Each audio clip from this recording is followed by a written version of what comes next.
La rentrée scolaire, les études, le retour à notre routine, c'est pas toujours un passage évident pour certaines personnes. Moi-même, toutes mes rentrées scolaires n'ont pas été fantastiques. J'aimerais vraiment que vous puissiez passer une bonne année scolaire sereinement, que vous puissiez vous épanouir dans ce que vous faites. C'est pour ça qu'aujourd'hui je suis là pour vous donner quelques conseils sur plein d'aspects différents pour que vous puissiez passer une bonne rentrée et surtout une bonne année scolaire, que vous puissiez profiter et que vous n'assimiliez pas les cours, les études, le collège, le lycée à quelque chose de négatif. Aujourd'hui, c'est ce qu'on va faire, donc écoutez, c'est parti.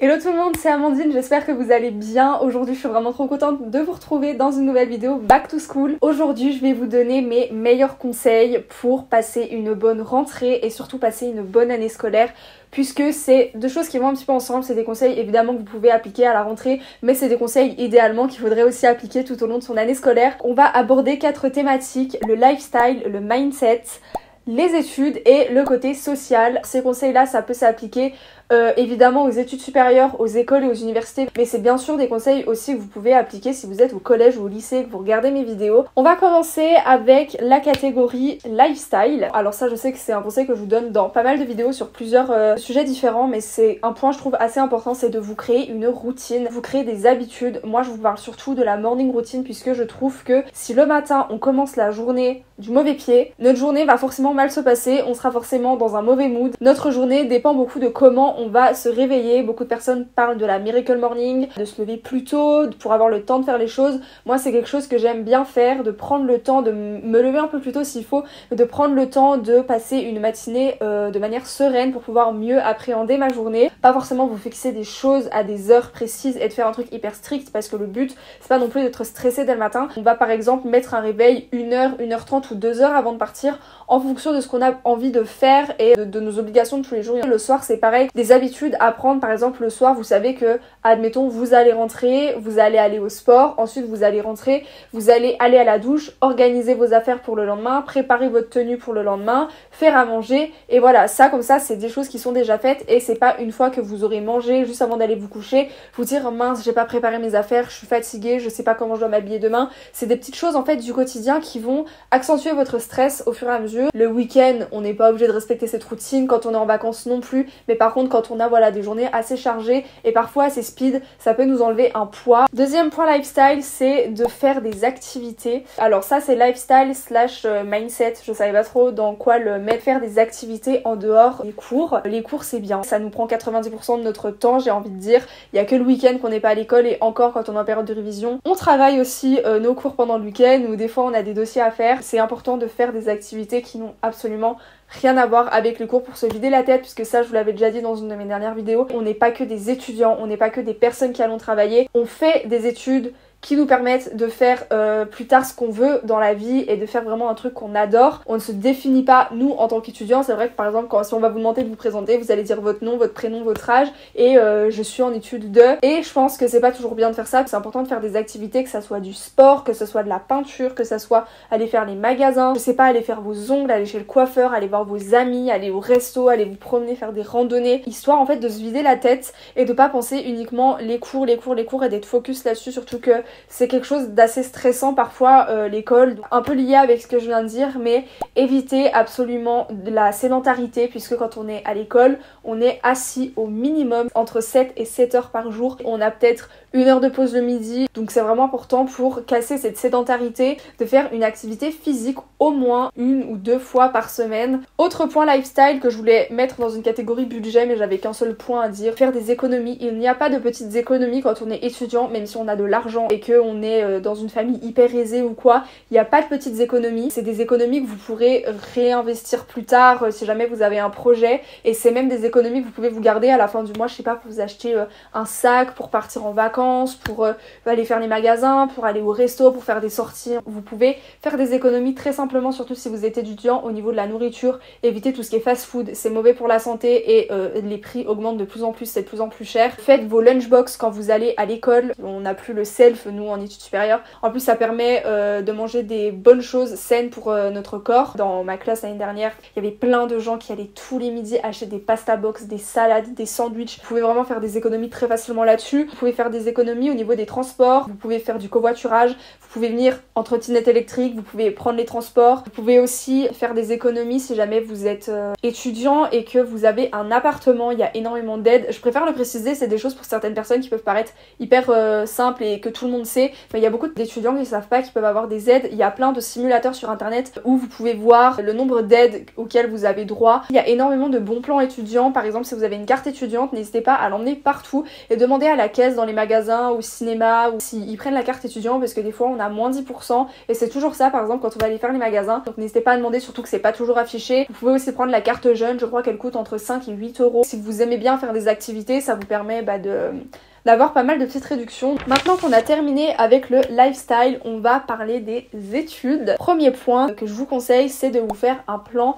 de révision. C'est quelque chose que j'ai fait une seule fois, c'est les dernières partielles et mes derniers examens de licence. Je me suis fait un petit plan de révision sur une semaine. Je faisais mon plan de révision sur Canva. Je me faisais une page pour le lundi, pour le mardi, pour le mercredi, pour chaque jour de la semaine et je disais de telle heure à telle heure je révise tel chapitre de telle matière, ainsi de suite pour chaque matière, pour chaque horaire, et ça me permettait de m'organiser. Je me laissais 1 ou 2 jours en plus où j'avais rien, comme ça si jamais j'avais pas eu le temps de terminer à telle heure de réviser telle matière, et ben je me prenais par exemple une petite partie du samedi pour pouvoir rattraper du coup mon retard. Ça nous permet de rester motivé, de rester organisé, de savoir où on va dans nos révisions, parce que le problème souvent quand on révise, on peut avoir du mal parce qu'on sait pas trop ce qu'on doit réviser, on sait pas comment s'y prendre, on se dit voilà on a un tas de trucs à réviser et on sait pas quoi faire, donc on se décourage très très vite. Autre conseil aussi que j'ai pas noté, mais évidemment votre téléphone mettez-le en silencieux, mettez-le dans une autre pièce. TikTok, Instagram, YouTube, c'est des choses, on se perd dedans dès qu'on sait pas quoi faire. Moi je vous conseille de vous faire un plan de révision dès la rentrée. Chaque semaine ou chaque mois vous vous calez des jours de révision. Ça va avec mon prochain point du coup, avoir des jours de révision fixes, définis à l'avance. Ça va vous permettre aussi de réviser régulièrement. Moi je vous conseille d'éviter de vous tout réviser une semaine avant les partiels, ça c'est vraiment pas la bonne idée parce qu'on va stresser plus qu'autre chose. Je vous conseille vraiment de réviser un petit peu toutes les semaines, pas forcément apprendre par cœur mais de relire, essayer de comprendre, essayer de faire au moins un exercice ou une étude de cas. J'aime pas commencer à réviser un mois avant parce que j'oublie tout en fait, il y a trop de choses et j'oublie tout et je trouve qu'un mois avant c'est trop loin de la date des examens. Donc du coup ce que j'aime bien faire c'est réviser un peu toute l'année et une semaine avant vraiment réviser à fond. Le fait d'avoir révisé tout au long de l'année, ça sera vraiment du temps de gagner. Vous n'aurez pas à refaire cette phase de compréhension de ce que vous avez vu il y a longtemps et de ce que vous vous souvenez plus forcément. De toute façon, on ne peut rien réussir si on ne travaille pas, si on ne fournit pas un minimum de travail et d'envie et d'investissement, c'est impossible. Restez discipliné dans les révisions et dans le travail, vraiment forcez-vous. Pareil, les mémoires, les dossiers qu'on a à faire, les travaux de groupe aussi, je sais que c'est hyper pénible à faire, mais vraiment forcez-vous à le faire puisque plus vite vous l'aurez fait, plus vite vous serez mais soulagé, puisque moi ça m'est arrivé plusieurs fois en fait, surtout en dernière année là de licence. Je faisais vraiment hyper attention à m'avancer, mais vraiment je m'avançais tout le temps sur tous les dossiers que j'avais à faire. Quand on arrivait vraiment la veille de rendre le dossier, il y en avait qui avaient même pas commencé et finalement ils avaient des points en moins de retard parce que tu peux pas faire tout un dossier que tu dois préparer toute l'année, tu peux pas le faire en une soirée. Et surtout à la fin de l'année, quand on a 1000 choses à réviser, vous serez soulagé de vous dire j'ai pas à réviser et en plus à faire un dossier. On va passer au côté social. C'est un point que je trouve assez important quand même, puisque les années collège, lycée, études supérieures, c'est souvent pas des périodes très faciles à gérer pour tout le monde, surtout au niveau social. Il y a beaucoup de personnes qui sont timides, réservées, pour qui la rentrée c'est une épreuve parce que ils vont devoir sociabiliser avec des nouvelles personnes et ils savent pas faire. Sociabiliser avec les autres au moment de la rentrée, c'est vraiment le moment en fait de faire de nouvelles rencontres. Forcez-vous